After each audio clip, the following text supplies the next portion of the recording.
Welcome to the Homeschool Together podcast.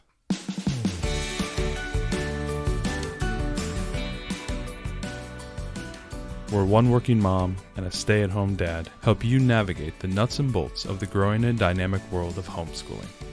With a focus on early learners, like me. All the ins and outs of building and maintaining your homeschool life. Homeschool. Find out tips and tricks to make things like this easier. I'm reading. And ultimately, enjoy educating your kids. And what's that last thing? Have fun together. Did I do good, Daddy? Yeah, you did, sweetie. Good job.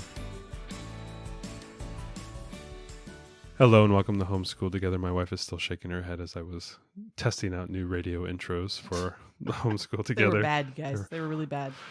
I used to run radio in college, guys. Anyway, if you have a chance, head down to the show notes. You could still be one of those lucky individuals to leave us a wonderful 5-star review on iTunes. That would be wonderful. And also connect with us on social media. Follow us on YouTube. If you haven't subscribed yet, subscribing is also really important. It helps us to raise in the rankings of Apple. So please subscribe to the podcast so you don't miss anything, and it helps us as well. YouTube, Facebook, Twitter, MySpace. MySpace. We're on MySpace.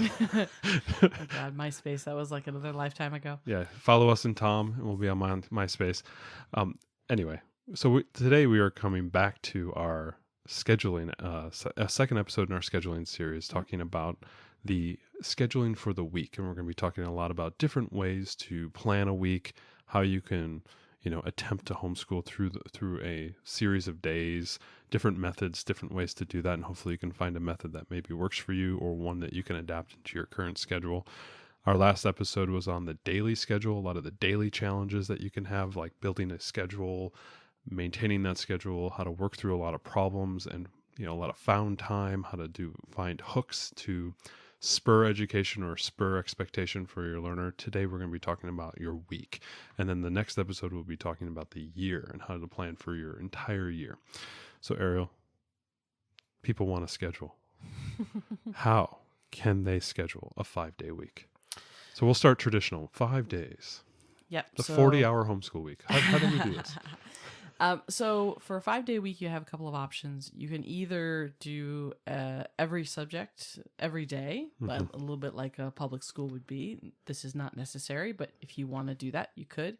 You could also just homeschool 5 days a week and do a mix of different subjects each day. Maybe you always do math and reading, but then the other subjects, you may do art or science on different days and things. We tend to do something like this. We do homeschool every day of the work week, Monday through Friday, but we don't do the same subjects every day. We do have a couple that we repeat every day, sometimes in different iterations, but so that's just your traditional. I'm going to homeschool every day of the week. Well, and if you listen to our previous episode about the daily planning, we dropped that we are now starting our homeschool partnership where our oldest is now doing a lot of enrichment classes at the homeschool partnership, and it's caused a very disjointed week, as I would say. Right, and we've had to really we'll get to that. Yeah, we've had to adapt to that. So we are still able to homeschool every single day, and it just maybe it's not every single subject every single day, but we are able to still do that.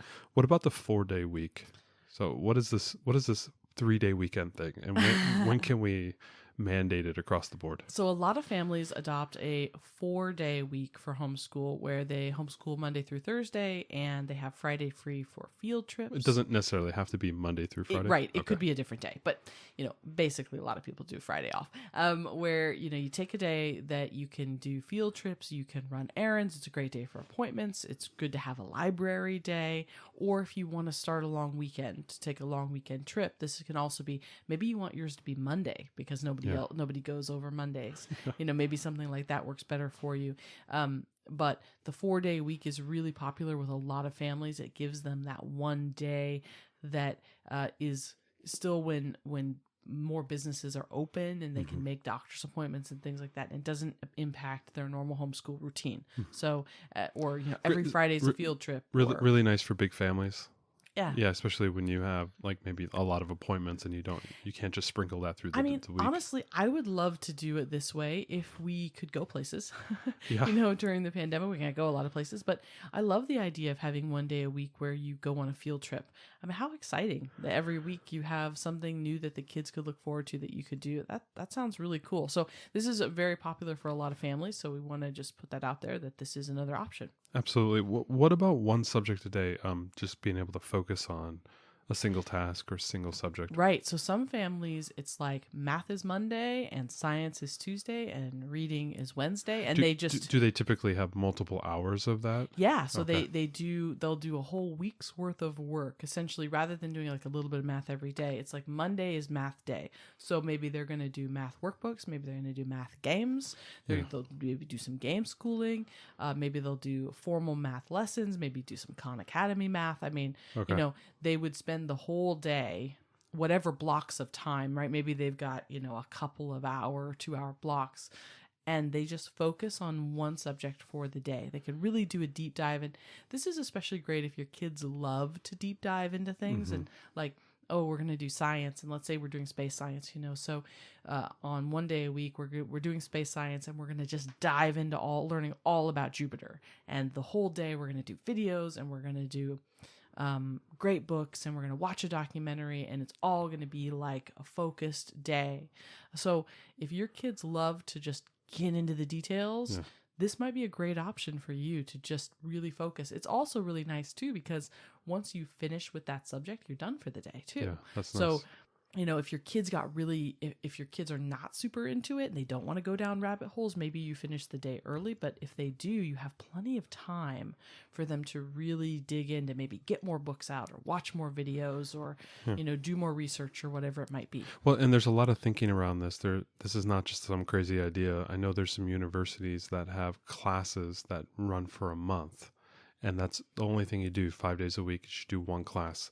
I think Appalachian State was doing this. I don't know if they're still doing this, but they have these extended classes that take 4 to 6 weeks, and that's the only thing you do, and then you move on to another class. So it's not a crazy idea to just say, I'm only going to do one subject a day.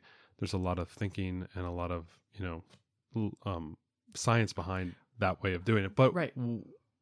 One subject a day doesn't seem, very, I need to do more. How can I do one subject a day, but with a little bit extra? So you could adopt this, but say I have a priority subject like Exactly. phonics or math, and I'm going to do that every day, and then the rest of the day is going to be this one subject. Yeah. So, okay, Monday's geography and Tuesday's science and Wednesday's whatever, but we're always going to start with a quick reading lesson every day, right? Yeah. So if you want to do these one subject a day model, you could kind of do the one subject a day plus, which would have this one or even two priority subjects. And we kind of do this. We do we always do a math and a reading every day. Those are our priority subjects. And then the rest of the day is usually focused on something else. So, you can definitely structure it this way if you want to.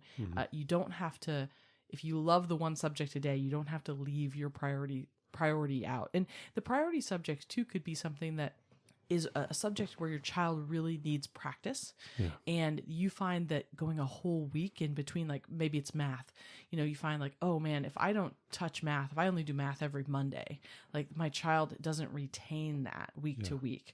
So I need something that hits a little bit more often. So maybe you do it every day, or maybe you do it 3 days a week or something, but you can still spend the majority of your day focusing on a subject.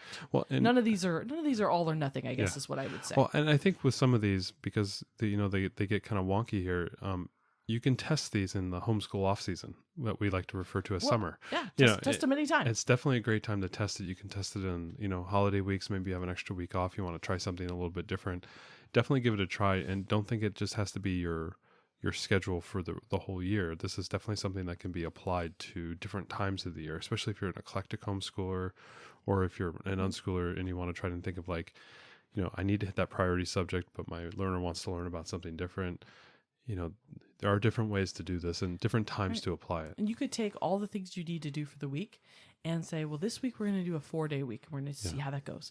Next week, we're going to try doing just one of those subjects each day. I mean, you could still get all your work done at the end of every week and try out a few of these different methods if you'd like to.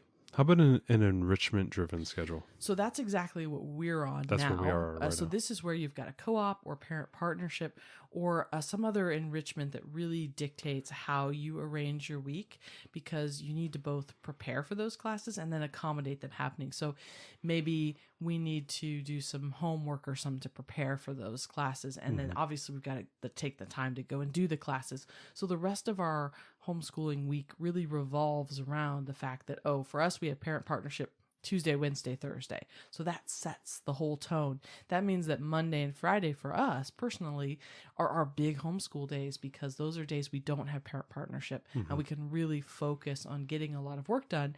And the parent partnership days, by the time we get home at noon, our daughter has had quite a lot for the day, and She's it's gassed a lot of times. Yeah. it's just it's not a time for us to do really intensive like math work with her. It's a good time for us to lean into game schooling and to do read alouds and art and other fun, maybe some science experiments, Doing other a lot fun of our things. around the world curriculum stuff for those times. Right. That's a great time for that because she's already had a lot of stimulation. So if you've got some other enrichment that you're doing, or You're doing like a forest school, or you're doing like a Montessori addition on what you're doing. right. Absolutely. Or, you're doing you have a really intensive extracurricular activities going on. You're a competitive gymnast, or you're doing some Right. sport that's really important Right. to your family, like you're skiing a lot, or you're taking them to other type of big investment, like your kid's the next Tiger Woods or golfer, right? That type of thing, and you got to spend 4 hours on the course every day, right?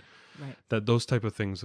This will help. This will Yeah, help with so that. this would be a weekly schedule that is built around your enrichment, and if this is you'll know it's you. Well, and on top of that, you compare this with the other one, like what you said. This is this is what we're challenged with right now, but also we're employing the one subject a day plus idea for, the Right. rest of the week, or one subject a week for Mondays and Fridays, right? Those type of things. We're Right. doing that right We now. could still do we could do a co-op schedule and still do a 4-day week if we wanted to. Like, Exactly. these are mix and match, but these are the general different types of schedules. The next schedule is something that maybe more pertains, instead of the enrichment classes or the nature of your family, or, the learning style of your children.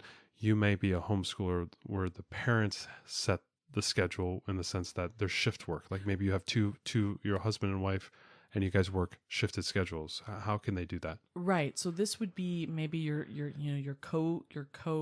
schooling, co-teaching Yeah. with your spouse, and you have differing work schedules. So your weekly homeschool schedule is completely dependent on that. Or maybe you have a spouse who does shift work and they're on swing shift, and so you want to do all They're a of your nurse, or they're a you want- firefighter, or something like Well, that. yeah, there's multiple, right? You could be on a daily swing shift where you're going to do all of your homeschooling like in the afternoon, because that's when dad's home, or maybe you do have something variable schedule like a nurse or a firefighter. So this is where you're going to be setting up a schedule for yourself that you really allow the days to be flexible, because there's variability, and that you basically set up your weekly schedule, your blocks of time you're going to homeschool, to fit into time when either that other parent is working, so that you can maximize all of your off time. When dad is home and he's not at the firehouse, you can all be off together with him.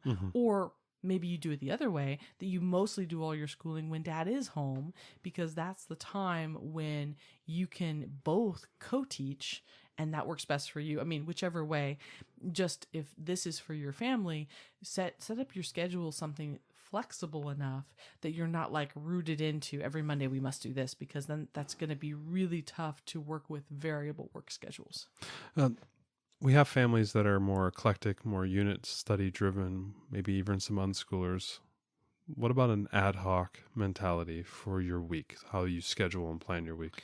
So this would be for definitely for unschooling families, for families that do like unit studies. Yeah. That means that your weekly schedule is going to vary every week. So this week we're doing a unit study on this one subject, and that means that we have a field trip on Thursday to go to the aquarium because we're going to do sharks or whatever.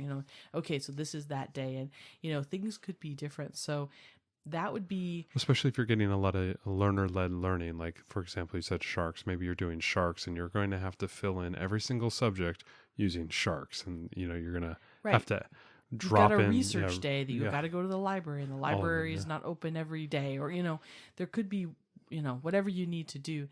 These are families who don't have a set weekly schedule, basically.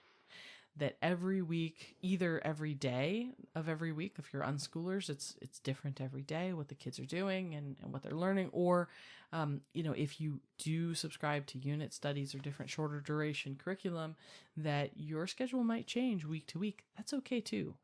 There's no rule that says you must have the same weekly schedule. Well, especially where the time length of the education is a lot shorter. Like, for example, we're doing the Around the World study. That's a year-long curriculum. We're thinking months ahead. With these type of families, you may have to plan your week. And so the week becomes your major planning block, where you have to sit down on a Sunday and think about, okay, what are we doing for the coming week? Mm-hmm. I need to plan something that works here. What day can I do this? What day can we go here? Oh, the aquarium has a day off, 2 for 1 on Thursday or something. That's the type of thinking with respect to an ad hoc mentality or an ad hoc planning that, would apply to those types of families. Absolutely. Absolutely. What about this 11 and 1? So there's a lot of families that prescribe to this alternating weekly schedule. I'm calling it 11 and 1. That's my own term, just because we find like there are days when our kids have, like, we call it like an 11 day, when they're out with grandma all day and they're shopping and they're doing this. They have had like a crazy day. And the next day we feel like we need to do a 1. Yeah. We need to do a nice, quiet, predictable, steady day to just balance them, because they've had such an over-the-top day. That's kind of the same concept. A lot of families will take this alternating approach where they do a day at home that's quiet and they do homeschool work, and it's all centered at home. And then they have a day where it's out, whether it's a park day or a field trip day or play date, big play date with another friend. With a co-op or a research day, and they alternate back and forth. And they find that this in and out alternating schedule really works well to help their kids focus on the days that they're home, not be too crazy, and still get plenty of time out. So you can think about this if you want to kind of do an in and out schedule. This is one option that a lot of families really enjoy. This is great for really busy families where you have a lot of activities in your area. If you live in a super busy homeschool area where there's activities going on all the time, maybe this is helpful to you, because then you don't feel like you're not going to go to an activity every day. You're going to specifically schedule that, I'm in and out. So I do, I have 2 activity days a week or 3 activity days a week. Do they tend to plan like, okay, Tuesday and Thursday are our big days, and Monday, Wednesday, Friday are our quiet days? Or vice versa, okay. And so, and this just helps them narrow so they don't feel like they can sign up for every activity going on. If you've got a lot of co-ops and a lot of homeschool stuff going on, and, play dates with kids down the street and whatever, like, you can feel like, hey, these are our out days, and the other days are our quiet in days. Well, and it also seems like that would be helpful if you have kids with different types of personalities as well. So you've got some introverted kids and some extroverted kids. You're giving time for everyone to be at their best, and then you're giving recovery time for the other group. But it's also great because you can target learning for the different kids. Like, if you need a quiet day for your quiet learner, you got it. If you need a loud, noisy, crazy, active day for your crazy kid, you got it. Right. Well, right. And the day that your quiet learner is out and about, they're being they're being stressed and challenged. And so they need that quiet day to recharge, and vice versa. The extroverted kid, the me of the world, or our daughter, needs that out day, right? I'm going to go crazy if I have to spend all my days as quiet days. People are overrated. So, I think it's great, especially if you have kids with mixed personality, introvert, extrovert, and if you have tons of stuff going on that you feel like you have a tendency to want to overschedule yourself. Maybe this, alternating schedule would work well to maintain better balance in your homeschool. What about scheduling your subjects? Different ways to do that. How can they do that? So there's a few different options when you want to schedule how you're going to tackle your subjects. So a loop schedule is, I think it's the easiest one. There's no pre-planning required. And you just have a a list of subjects or a crate with your books or whatever you want to call These it. could be all the items you want to accomplish. Right. So I want to, this week I want to do, or not even this week, but we're going to do geography, science, math, reading, blah, blah, blah. You have this list and you go in order. You just take the next thing off the top and you do that. And then when you get to the bottom of the stack, you loop back to the top and you do it again. And you don't have to stress about exactly what day I'm going to do any one subject. You don't have to think about like, oh, this is what I have to get done in this set week. You just do the loop. You go through the stack and then you go through it again and then you go through it again and you just hit the next item on the list. And it's just, well, and that's for families who like the doing, easiest way to go. yeah, kind of that work in progress Kanban-y type of method. You're basically in essence building a backlog of items and you just take the next thing on the list. Right. And then when you get done, you just cycle back to the top. And it's a very stress-free way of going through and hitting all your subjects. It also ensures that you do hit all your subjects, right? If you schedule your days when you're going to do stuff, and then the day you were supposed to do your math lesson work, one of your kids is sick and you had to go to the doctor and all this other stuff happens, maybe you missed that day and you're trying to catch it up and you didn't make it. If you were doing a loop schedule, no big deal because it was the next item on the list. When you're all well again, that'll be the next thing you pick up. So you don't get behind. There's no behind if you do a loop schedule, which I really like. But, that's great for, doing all the curriculums. But a lot of times we have very specific things we need to do in each subject. Can you do a loop schedule within the subject?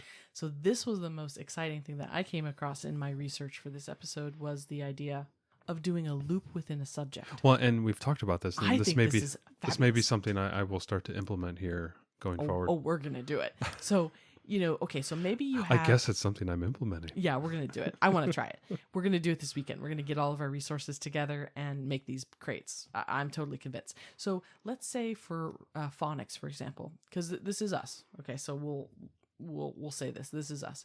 Or math. The math is a little bit easier. So we have our main curriculum. We're doing Right Start Math.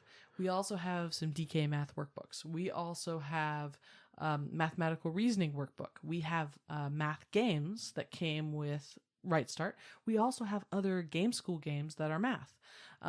We have all of these different ways to tackle math. So one of the things you can do is you can loop through just within a subject. So what we're going to do is we're going to set up a crate for math and one for phonics reading, and we're just going to pull the next thing. Part of what I love about this is this means that you get to go through all your resources. If I've got workbooks and different things, I'm not going to end up skipping anything. I'm going to get to hit it all because the next time that I hit math, I'm going to pull the next math thing. And I'm just going to go around.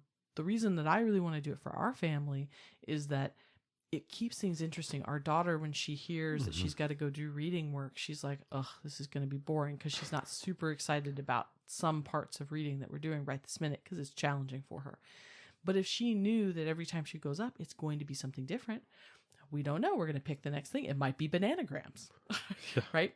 It might be another 100 lessons book or how to read in 100 lessons, or it might be silly sentences.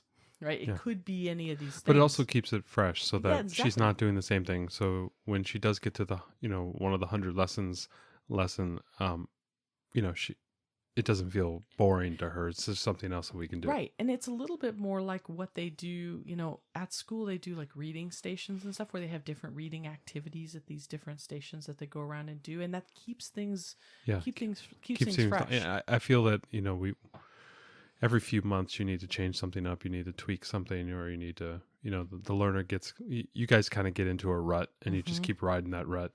And I think, making tweaks and changes are really, really helpful. And we've been doing the same thing for 6-7 months now where we just, go upstairs after the baby goes down and we do our math and reading.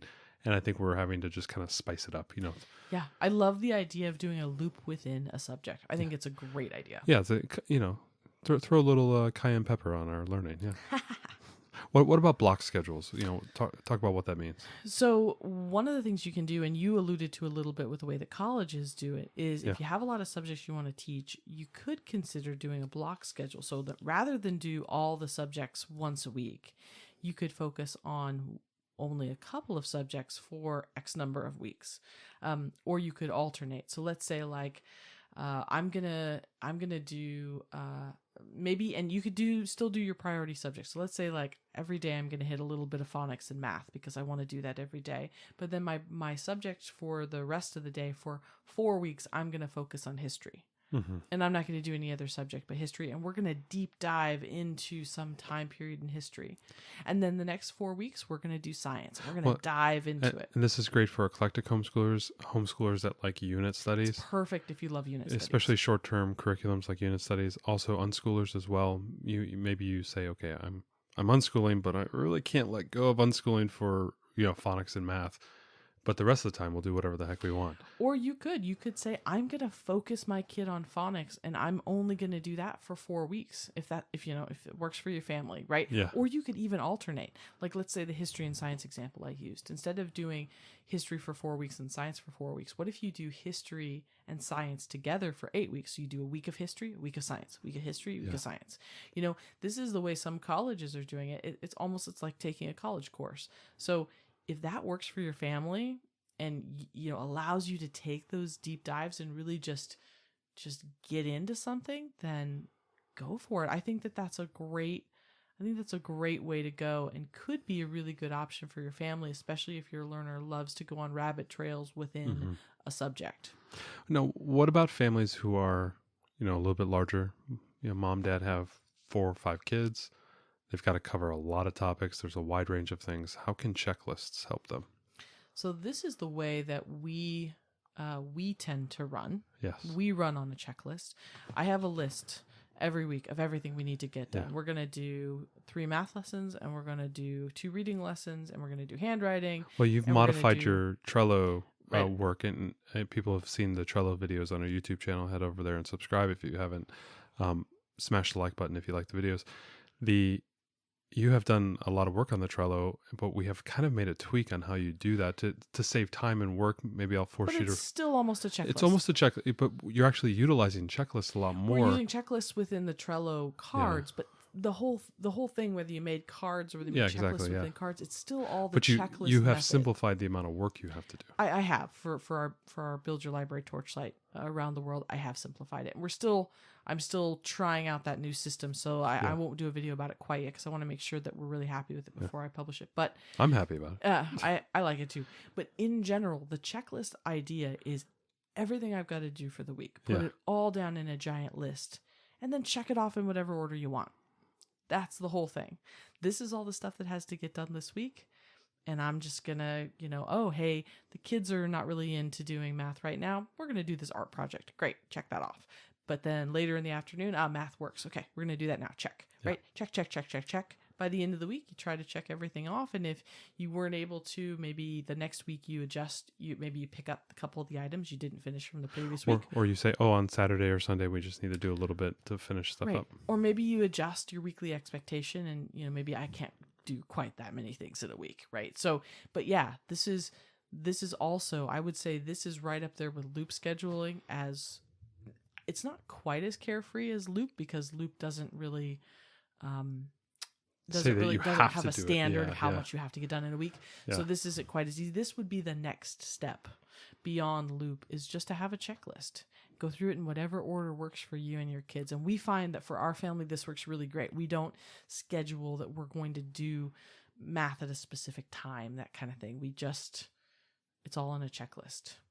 If some days you'll get 2 math lessons done, that means the next day we don't do a math lesson because we satisfied our checklist. We're good. Exactly. So it's just an idea. But I'm also kind of using the checklist as a reverse planning method where I'm able to log all the items that we're doing for math and reading, because I think there's a slight reporting requirement for our co-op. The parent partnership. So I am now logging all the math work that we're doing, and I'm able to use the checklist as kind of a reverse planning. So the minute we finish something, I quickly pull out Trello and I go and add as a checklist item. And even if you had this on paper and you were just saying, hey, we're going to do a few math lessons a week, when you get it done, you just say, oh yeah, we did page this. Yeah. And we don't even say, oh, we're going to do these specific lessons. We just say we're going to do the next lesson in math and reading. Exactly. And whatever that is. And we're going to do however many a week. And then that's our checklist. And so sometimes we get 3 done a week and sometimes we only get 2 done, and we don't beat ourselves up about it. Absolutely not. checklists have worked really well for our family. So hopefully this gave you a few good ideas. So that's kind of completing the, weekly scheduling ideas. Hopefully this gave you a lot of cool ideas, maybe something that you can implement in your homeschool family, your environment, maybe tweak something you're doing, maybe combine a couple of these. Obviously we are combining a couple of these ideas, whether it's the scheduling, Right. or the loop scheduling, the one, kind of the one subject a day with kind of this, a lot of extracurricular activities and kind of this amalgamation of this wild week, because we do have a very wild week and we're having to really be thoughtful on what we do on a daily basis, which is what we talked about in the last episode, and then thinking more in terms of the week as a chunk of homeschooling time. We've had to kind of look at both of those. So hopefully this episode about the weeks, the second episode in this scheduling series, helped you out, and we're going to be doing a third episode about the year and how to plan the whole year coming up, and they'll be in the next episode. Let's end it the way we always do on what we're into. So let's talk a little bit about emotional toolboxes. So we have our learner, our almost 6-year-old, going to the parent partnership, which is the homeschool public school partnership, where we do all the education at home. And there's these wonderful enrichment classes. One of the classes there is called Fundergarten. And we have this wonderful teacher, and she came up with this wonderful idea about getting these little plastic toolboxes for each one of the students, because a lot of the kids that were going into her class were kind of these COVID children, where they haven't actually been either to preschool, or they've been at home for a long period of time. This might have been the first time they've stepped back out into the real world. Wasn't the case for our learner, but there might have been the case for some of these kids. She came up with this idea of getting these really playful toolboxes from like Lowe's or Home Depot, plastic, and putting in objects and items into the toolbox that would help them when they got a little bit of anxious, a little scared, maybe they missed home. They got a little frustrated, things that they could put in there. I think our learner put in some Legos. She put in a picture of her mommy and daddy, a little bit of chocolate. She put in a short book that she liked, a Disney princess book. Yep. So now this is out of school, but we love the idea, and our learner's been so into it. And I think it's a really cool idea for homeschools too. If you could tell your kids, what would they put in their toolbox? What things would they use to help them get over something that they might be struggling with when they're having a frustrated moment? They're working on something challenging, and they're getting really tense and upset about it. Could they go over to their toolbox and open it up and get something out, a lovey, anything that would make them feel a little bit better, would help them to calm down? Maybe this is something that you use for a child that tends to get very angry, and they need calming mechanisms, or a child that gets very anxious. I thought the whole idea of having this little plastic toolbox, our daughter loves the concept. She bedazzled it with grandma. Yeah, all the kids kind of decorated them. She spent about an hour and a half decorating it with grandma. It was very fun. And so it's something that I think, even if it wasn't at a school, I would bring it into our homeschool, and I think we will try to come up with a version of this at home for her to have some little funny reminders or things that make her smile when she might be having a tough day, even if it's not at a homeschool necessarily, just a tough day being a sibling. Sometimes it's rough being a big sister and having a toddler that's constantly smashing all of your Duplo creations or whatever it is. Definitely. Trying to steal food off your plate at lunch. But it definitely feels like something that can evolve over time, especially when they get a little bit older. She's got the audiobook thing that she's into. She's maybe, once she gets some books that she can, when she's reading alone, she may have some books that she might be into, especially coming up through 10, 11, 12, 13 years old. And, you could imagine a box of things that they know are their favorite things. They might put a diary in there. They might put, special objects that they really, that makes them feel good about the, we all have those things that we go to, I'm really upset. I just pull out my book and I read, right? We all have these things. A shell from the beach on a vacation that you took that reminds her to be calm. Yeah. I mean, I loved the idea, and our child totally took to it. So maybe that gives you an idea of something you can do in your homeschool, because it certainly was something I hadn't heard of, and our kid clicked with it immediately. And I was thinking, just could be a good thing for a lot of families, and ours included, even at home. Yeah, so head out to Lowe's, get yourself a $5 toolbox and fill it with happy things and see if that helps your learner through some challenging emotional issues. So an emotional toolbox is the thing we're kind of into this week. So Thanks so much for joining us today and making us a part of your homeschool journey. Please engage with us on social media. Join our Homeschool Together podcast group on Facebook and find us at Homeschool Together Podcast on Instagram. We'd love to hear your feedback, questions, and recommendations. Until next time. Happy homeschooling!